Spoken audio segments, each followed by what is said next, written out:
Hi my beautiful viewers, ಹೇಗಿದ್ದೀರಾ? ಎಲ್ಲರೂ ಚೆನ್ನಾಗಿದ್ದೀರಲ್ವಾ? Welcome back to my YouTube channel. ಮನೆಯಲ್ಲಿನೇ ಈಸಿಯಾಗಿ ಬೇಕ್ರಿ ಸ್ಟೈಲ್ನಲ್ಲಿ ಕೇಕನ್ನು ಹೇಗೆ ಮಾಡೋದು ಅನ್ನೋ ರೆಸಿಪಿಯನ್ನು ಈ ಒಂದು ವಿಡಿಯೋದಲ್ಲಿ ನಿಮ್ಮ ಜೊತೆ ಶೇರ್ ಮಾಡ್ತಾ ಇದ್ದೀನಿ ಸ್ನೇಹಿತರೆ.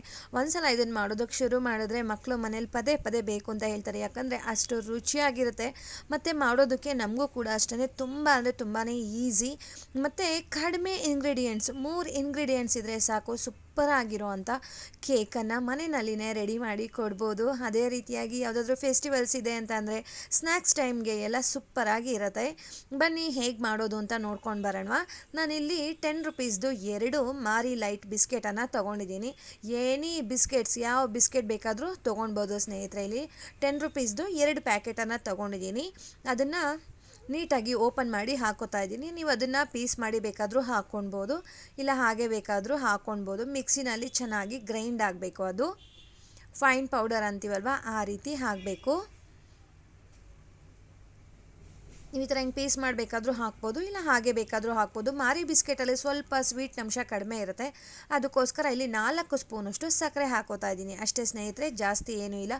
ನಾವು ಆ ಸ್ವೀಟನ್ನು ತಿನ್ನಲ್ಲ ಅಂತ ಅನ್ನೋರು, ಬಿಸ್ಕೆಟಲ್ಲಿರೋದೇ ಸಾಕು ಅನ್ನೋರು ಸಕ್ಕರೆನ ಸ್ಕಿಪ್ ಮಾಡ್ಬೋದು. ಇವೆರಡನ್ನೂ ಕೂಡ ಮಿಕ್ಸಿ ಮಾಡ್ಕೊಂಡು ಬರೋಣ. ಫೈನ್ ಪೌಡರ್ ಆಗಬೇಕು ನೋಡಿ, ಈ ರೀತಿಯಾಗಿ ಫೈನ್ ಪೌಡರ್ ಆಗಬೇಕು. ಇದಕ್ಕೆ ರೂಮ್ ಟೆಂಪ್ರೇಚರ್ನಲ್ಲಿ ಇರೋವಂಥ ಹಾಲನ್ನು ಹಾಕ್ತಾಯಿದ್ದೀನಿ, ಕಾಯಿಸಿ ತಣ್ಣಗಾಗಿರೋ ಅಂಥ ಹಾಲಿದು. ನೋಡ್ಕೊಳ್ಳಿ, ಅದು ಕೇಕ್ ಬ್ಯಾಟರ್ ಎಷ್ಟು ಬರುತ್ತೆ, ಆ ಒಂದು ಕನ್ಸಿಸ್ಟೆನ್ಸಿ ಬರುತ್ತೆ ಅಲ್ವಾ, ಅಷ್ಟು ಹಾಲು ಬೇಕಾಗುತ್ತೆ. ಇಲ್ಲಿ ಸುಮಾರು ನನಗೆ 1ರಿಂದ 1.5 ಕಪ್ಪಷ್ಟು ಹಾಲು ಹಿಡೀತು. ತೀರಾ ತೆಳುವಾಗಿ ಮಾಡ್ಕೊಳ್ಳೋದು ಬೇಡ, ಆ ಒಂದು ಕನ್ಸಿಸ್ಟೆನ್ಸಿಯನ್ನು ನಿಮ್ಮ ಜೊತೆ ಶೇರ್ ಮಾಡ್ತೀನಿ, ನೋಡ್ತಾ ಇರ್ಬೋದು ನೀವು. ಅದೇ ರೀತಿಯಾಗಿ ವಿಡಿಯೋನ ಎಲ್ಲೂ ಸ್ಕಿಪ್ ಮಾಡಬೇಡಿ, ಆವಾಗ ಕನ್ಸಿಸ್ಟೆನ್ಸಿ ಕರೆಕ್ಟಾಗಿ ಗೊತ್ತಾಗತ್ತೆ. ಈ ಥರ ಹ್ಯಾಂಡ್ ಬ್ಲೆಂಡರ್ ಇದೆ ಅಂತ ಹೇಳಿದ್ರೆ ಇದನ್ನು ಯೂಸ್ ಮಾಡ್ಕೊಳ್ಳಿ. ಸೊ ತುಂಬ ಚೆನ್ನಾಗಿ ಬ್ಲೆಂಡ್ ಆಗುತ್ತೆ ಪ್ರತಿಯೊಂದು ಕೂಡ, ಎಲ್ಲೂ ಕೂಡ ನಮಗೆ ಗಂಟು ಥರ ಅಂತ ಅನಿಸೋದಿಲ್ಲ. ತುಂಬ ಬೇಗನೆ ಆಗೋಗ್ಬಿಡುತ್ತೆ, ಒಂದು ಅರ್ಧ ಗಂಟೆ ಒಳಗಡೆ ಈ ಒಂದು ರೆಸಿಪಿ ರೆಡಿ ಆಗಿಬಿಡುತ್ತೆ ಸ್ನೇಹಿತರೆ. ಅದು ಬೇಕಾಗೋದಕ್ಕೆ ಮಾತ್ರ ಟೈಮ್ ತೊಗೊಳುತ್ತೆ. ಸೊ ನಮಗೆ ಇದು ರೆಡಿ ಮಾಡ್ಕೊಳ್ಳೋದಕ್ಕೆ ಟೈಮೇ ಬೇಡ, ಒಂದು 5 ನಿಮಿಷದೊಳಗಡೆ ರೆಡಿ ಮಾಡ್ಕೊಂಬಿಡ್ಬೋದು. ಇನ್ನು ಸ್ವಲ್ಪ ಗಟ್ಟಿ ಅಂತ ಅನ್ನಿಸ್ತು, ಲಾಸ್ಟಲ್ಲಿ ಇನ್ನೊಂದು 2 ಸ್ಪೂನಷ್ಟು ಹಾಲು ಹಾಕ್ಕೊಂಡು ಸೊ ಕರೆಕ್ಟು ಕನ್ಸಿಸ್ಟೆನ್ಸಿಗೆ ಕಲಿಸ್ಕೊತಾ ಇದ್ದೀನಿ.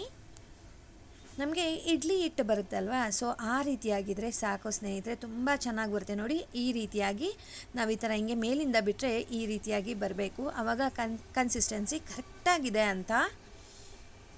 ಇದಕ್ಕೆ ಮೇಯ್ನ್ ಇಂಗ್ರೀಡಿಯೆಂಟ್ ಏನು ಅಂತ ಹೇಳಿದ್ರೆ ಬೇಕಿಂಗ್ ಸೋಡಾ ಆಗಲಿ, ಅಡುಗೆ ಸೋಡಾ ಆಗಲಿ ಯಾವುದೂ ಬೇಡ, ಒಂದು ಈನೋ ಪ್ಯಾಕೆಟ್ ಸಾಕು ಸ್ನೇಹಿತರೆ. ಸೊ ಈನೋ ಹಾಕಿದ ತಕ್ಷಣ ಬೇಗನೆ ಪ್ರಿಪ್ರೇಷನ್ ಆಗಿಬಿಡಬೇಕು, ಇದನ್ನು ಜಾಸ್ತಿ ಟೈಮ್ ಬಿಡೋದಕ್ಕೆ ಹೋಗಬಾರ್ದು.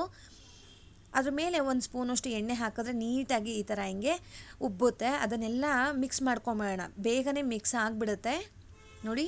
ಈ ರೀತಿಯಾಗಿ ಉದುಗ್ ಬರುತ್ತೆ, ತುಂಬ ಚೆನ್ನಾಗಿ ಉದುಗ್ ಬರುತ್ತೆ. ಇದನ್ನು ಇವಾಗ ಇಲ್ಲಿ ನಾನಿಲ್ಲಿ ಒಂದು ಹಾಲು ಕಾಯಿಸೋದು ಬೌಲ್ ಬರುತ್ತಲ್ವ, ಅದಕ್ಕೆ 1 ಸ್ಪೂನಷ್ಟು ಎಣ್ಣೆ ಹಾಕ್ಕೊಂಡು ಅದಕ್ಕೆ ಒಂದು ಅರ್ಧ ಸ್ಪೂನಷ್ಟು ಮೈದಾ ಹಿಟ್ಟು ಹಾಕ್ಕೊಂಡು ನೀಟಾಗಿ ಟ್ಯಾಪ್ ಮಾಡಿ ಇಟ್ಕೊಂಡಿದ್ದೀನಿ ಸ್ನೇಹಿತರೆ. ನಾವಿಲ್ಲಿ ಬಟರ್ ಪೇಪರ್ ಯಾವುದನ್ನು ಯೂಸ್ ಮಾಡ್ತಾ ಇಲ್ಲ ಅಲ್ವಾ, ಅದಕ್ಕೆ ಇವಾಗ ನಾನು ರೆಡಿ ಮಾಡ್ಕೊಂಡಿರೋಂಥ ಬ್ಯಾಟರನ್ನು ಅದಕ್ಕೆ ಹಾಕಿ 1-2 ಸಲ ಟ್ಯಾಪ್ ಮಾಡಿದ್ದೀನಿ.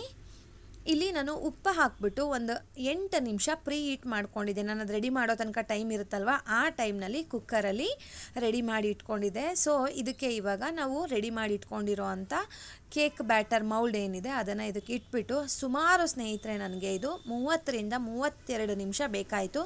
ನಾನು ಲೋ ಫ್ಲೇಮ್ಗಿಂತ ಸ್ವಲ್ಪ ಜಾಸ್ತಿ ಇಟ್ಟಿದೆ ಅಷ್ಟೇ. ನೋಡ್ತಾ ಇರ್ಬೋದು, ಸ್ವಲ್ಪನೇ ಉದುಗ್ ಬರ್ತಾ ಇದೆ. ಅದು ಸ್ವಲ್ಪ ಉದುಗ್ ಬಂದ ಮೇಲೆ ನಾನಿಲ್ಲಿ ಬಾದಾಮಿಯನ್ನು ಪೀಸ್ ಮಾಡಿದ್ದೆ, ಚಿಕ್ಕದಾಗಿ ಪೀಸ್ ಮಾಡಿದೆ, ಅದನ್ನು ಹಾಕ್ತಾಯಿದ್ದೀನಿ. ತುಂಬ ಚೆನ್ನಾಗಿತ್ತು ಬಾದಾಮಿ ಹಾಕಿರೋದ್ರಿಂದ. ಗೋಡಂಬಿ ಅಷ್ಟು ಚೆನ್ನಾಗಿರಲ್ಲ, ಬಾದಾಮಿ ಹಾಕಿದ್ರೆ ತುಂಬ ಚೆನ್ನಾಗಿರುತ್ತೆ. ನಾನು ಹೇಳ್ದಾಗೆ 30ರಿಂದ 32 ನಿಮಿಷಕ್ಕೆ ತುಂಬ ಚೆನ್ನಾಗಿ ಬಂದಿರುತ್ತೆ ಸ್ನೇಹಿತರೆ. ನಾವು ಕುಕ್ಕರಲ್ಲಿನೇ ಸೂಪರಾಗಿ ಮಾಡ್ಬೋದು, ನೋಡ್ತಾ ಇರ್ಬೋದು. ಇವಾಗ ಆಗಿದೆಯೋ ಹೇಗೆ ಅಂತ ನಮ್ಗೆ ಹೇಗೆ ಗೊತ್ತಾಗುತ್ತೆ ಅಂದರೆ, ಒಂದು ಚಾಕು ಅಥವಾ ಒಂದು ಟೂತ್ ಪಿಕ್ಕನ್ನು ತೊಗೊಂಡು ಅದರಲ್ಲಿ ಡಿಪ್ ಮಾಡಿ ನೋಡಿದ್ರೆ ನಮಗೆ ಹಿಟ್ಟು ಅಂಟಬಾರ್ದು ಸ್ನೇಹಿತರೆ. ನೋಡಿ ಇಲ್ಲಿ ಸ್ವಲ್ಪ ಲಾಸ್ಟಲ್ಲಿ ಸ್ವಲ್ಪ ಅದು ಬ್ಯಾಟರ್ ಇದಕ್ಕೆ ಕಚ್ಕೊಂಡಿದೆ. ಸೊ ಇನ್ನೊಂದು 5 ನಿಮಿಷ ಬಿಟ್ಬಿಡೋಣ. ನೋಡ್ತಾ ಇರ್ಬೋದು, ಇವಾಗ ತುಂಬ ಚೆನ್ನಾಗಿ ಸೂಪರಾಗಿರೋ ಅಂಥ ಕೇಕ್ ರೆಡಿ ಆಗಿದೆ. ತುಂಬ ಚೆನ್ನಾಗಿ ಬಂದಿತ್ತು ಸ್ನೇಹಿತರೆ. ಸೊ 20 ರುಪೀಸ್ ಅಷ್ಟೇ ಬಿಸ್ಕೆಟು, 20 ರುಪೀಸಲ್ಲಿ ಮನೆಯವರೆಲ್ಲ ತಿನ್ನೋ ಅಷ್ಟು ಕೇಕ್ ಆಗಿತ್ತು. ನೀವೇ ನೋಡ್ತಾ ಇದ್ದೀರಾ ಎಷ್ಟಾಗಿದೆ ಅಂತ. ಇವಾಗ ಇದು ಒಂದು 5 ನಿಮಿಷ ತಣ್ಣಗಾಗ್ಬಿಡಲಿ ಸ್ನೇಹಿತರೆ. ತಣ್ಣಗಾದ್ಮೇಲೆ ಸೈಡಲ್ಲಿ ಜಸ್ಟ್ ಹಿಂಗೆ ಬಿಡಿಸ್ಕೊಳ್ಳೋಣ. ಅದು ಬಿಡಿಸೋ ಅವಶ್ಯಕತೆಯೂ ಇಲ್ಲ, ಹಾಗೆ ಬಂದುಬಿಡುತ್ತೆ ಕೈಗೆ. ನೋಡಿ ತುಂಬ ಚೆನ್ನಾಗಿ ಬಂದಿರುತ್ತೆ. ಸೊ ಇದು ಬಿಗಿನರ್ಸ್ ಇದ್ದರೂ ಕೂಡ ಈ ಒಂದು ರೆಸಿಪಿಯನ್ನು ಮಾಡ್ಬೋದು. ನೋಡಿ ಎಷ್ಟು ಚೆನ್ನಾಗಿ ಬಂದಿದೆ. ಬಟರ್ ಪೇಪರ್ ಇಲ್ಲ ಅಂದರೂ ಕೂಡ ತುಂಬ ಚೆನ್ನಾಗಿರೋವಂಥ ಟೇಸ್ಟಿಯಾಗಿರೋವಂಥ ಮನೆಯಲ್ಲೇ ಮಾಡಿರೋವಂಥ ಹೋಮ್ ಮೇಡ್ ಕೇಕ್ ರೆಡಿ ಆಯಿತು ಸ್ನೇಹಿತರೆ. ಈ ರೀತಿಯಾಗಿ ಮಕ್ಕಳಿಗೆ ಮಾಡಿಕೊಡ್ತಾ ಇದ್ದರೆ ಬೇಕ್ರಿ ಪ್ರಾಡಕ್ಟ್ ಬೇಡ ಅಂತ ಹೇಳ್ತಾರೆ, ಮನೆಯಲ್ಲೇ ಮಾಡ್ಕೊಳ್ಳಿ ಅಮ್ಮ ಅಂತ ಹೇಳ್ತಾರೆ. ಅಷ್ಟು ರುಚಿಯಾಗಿ ಟೇಸ್ಟಿಯಾಗಿರೋವಂಥ ಬಿಸ್ಕೆಟ್ ಕೇಕ್ ರೆಸಿಪಿ ಸ್ನೇಹಿತರೆ. ನೀವು ಇದನ್ನು ಡೆಕೋರೇಟ್ ಕೂಡ ಮಾಡ್ಕೊಳ್ಬೋದು, ಬರ್ಡೇಗಾಗ್ಬೋದು ಇಲ್ಲ ಫೆಸ್ಟಿವಲ್ಸ್ಗಾಗ್ಬೋದು ಡೆಕೋರೇಟ್ ಕೂಡ ಮಾಡ್ಕೊಳ್ಬೋದು. ಆ ಥರ ವಿಡಿಯೋ ಬೇಕು ಅಂದರೆ ನನಗೆ ಕಮೆಂಟ್ ಮಾಡಿ, ಮಿಸ್ ಮಾಡಿದೆ ನಾನು ಶೇರ್ ಮಾಡ್ತೀನಿ. ನೋಡ್ತಾ ಇರ್ಬೋದು ಎಷ್ಟು ಸ್ಪಾಂಜಿಯಾಗಿ ಬಂದಿದೆ ಅಂತ, ತುಂಬ ಚೆನ್ನಾಗಿ ಬಂದಿತ್ತು. ಇನ್ನು ಬಿಸಿ ಬಿಸಿ ಇತ್ತು, ಸೊ ಬಿಸಿ ಬಿಸಿನೇ ಸರ್ವ್ ಮಾಡಿದೆ, ತುಂಬ ಚೆನ್ನಾಗಿತ್ತು. ಹೋಗಿ ಬರಲಾ? ಬಾಯ್ ಸ್ನೇಹಿತರೆ, ನಮಸ್ತೆ.